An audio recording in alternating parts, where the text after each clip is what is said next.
Prescribe medication addiction यानी अद्वियात का नशा, ये उन लोगों को हो जाता है जो किसी की मेडिकेशन यानी दोस्तों की या घर में कोई और किसी और के इस्तेमाल की मेडिकेशन का इस्तेमाल करते हैं, या अपनी ही डॉक्टर से ली हुई प्रिस्क्राइब मेडिकेशन यानी डॉक्टर की तजवीज़ की हुई मेडिकेशन को अपने तरीके से इस्तेमाल करते हैं अपनी किसी मसले को हल करने के लिए। वो लोग प्रिस्क्राइब मेडिकेशन एडिक्शन की कैटेगरी में आते हैं। अब ये देखना जरूरी है कि ये प्रिस्क्राइब मेडिकेशन एडिक्शन हो कैसे जाती है। लोग जिनको कभी बॉडी पेन हो रहा हो, हेडेक है, किसी जिस्म के किसी हिस्से में दर्द हो रहा है, वो डॉक्टर के पास जाने के बजाय आसपास में किसी लोग से मेडिकेशंस लेके या जो आगे पीछे के लोग इस्तेमाल कर रहे होते हैं उन मेडिकेशन का इस्तेमाल करके अक्सर ऐसी चीजों की लत में या मेडिकेशन के एडिक्शन के उसमें आ जाते हैं।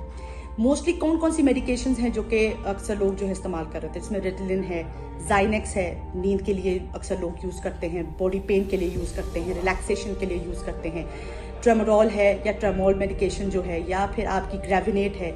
ये वो मेडिकेशंस हैं जो अक्सर जो है वो कॉमनली हमारे पास जो पेशेंट्स आते हैं उनकी यूज में या उनकी एडिक्शन में शामिल होती है। ये मेडिकेशंस करती क्या है?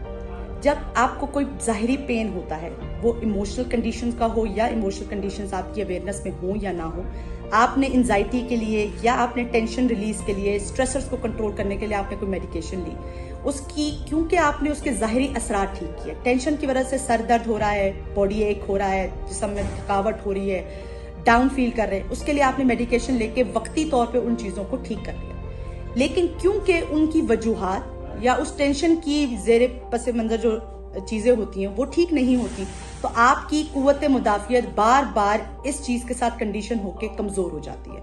अब कुव्वत मुदाफ़ियत क्या है? ये साइकोलॉजिकल कुव्वत मुदाफ़ियत है। आपको किसी चीज़ को हैंडल करने की सलाहियत या आपकी किसी चीज़ की साइकोलॉजिकल जो है वो कोपिंग जो है वो कमज़ोर हो जाती है। सवाल ये पैदा होता है कि ये लोग अक्सर इस तरह की एडिक्शन की तरफ क्यों आ जाते हैं? हम जिस माहौल में रह रहे हैं, जिस तरह का हमारा एनवायरनमेंट है, वो फास्ट मूविंग वर्ल्ड है। हमें इंस्टेंट सॉल्यूशंस की आदत पड़ चुकी है। जितनी ज्यादा आपकी इंस्टेंट सॉल्यूशन की कंडीशनिंग होगी उतना बड़ा आपके लिए प्रॉब्लम होगा। दवा आपके दर्दों को जल्दी ठीक कर देता है, आपके लिए आपके काम में वापसी आसान हो जाती है, आपकी प्रोग्रेस में गैप्स नहीं आते। हम अपने साथ अनरियलिस्टिक और गैर जरूरी डिमांड्स के साथ अटैच हो चुके हैं, जिसकी वजह से ये चीजें जो है बहुत ज्यादा कॉमनली बढ़ती नजर आ रही हैं। क्योंकि ये मेडिकेशंस हैं तो लोगों को इनका मसला ऐसा नहीं लगता, क्योंकि ये मेडिकेशंस हैं, ये ड्रग नहीं है, इसको नशा नहीं समझते, ये डॉक्टर ने दी है, तो बहुत सारी जस्टिफिकेशंस है जो नफ्सियाती तौर पे हम अपने आप को देख के इसको सही समझ लेते हैं। इसका इलाज क्या है? क्या इसका इलाज ये है कि हम कोई और मेडिकेशन इस्तेमाल करें जिससे इस मेडिकेशन से जान छूट सके? क्या इसका इलाज ये है कि जो डॉक्टर ने मेडिसिन दी है उस डॉक्टर को बदल लिया जाए और कोई और तरीके से उसको करके हम ठीक करें? इसका इलाज बहुत मुख्तसर सा है।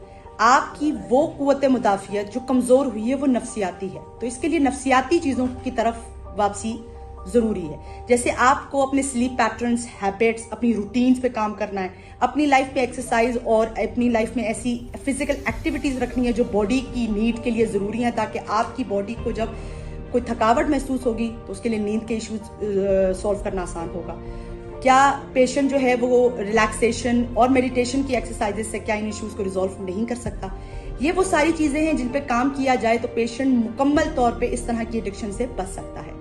हर तरह की एडिक्शन मौत है और इलाज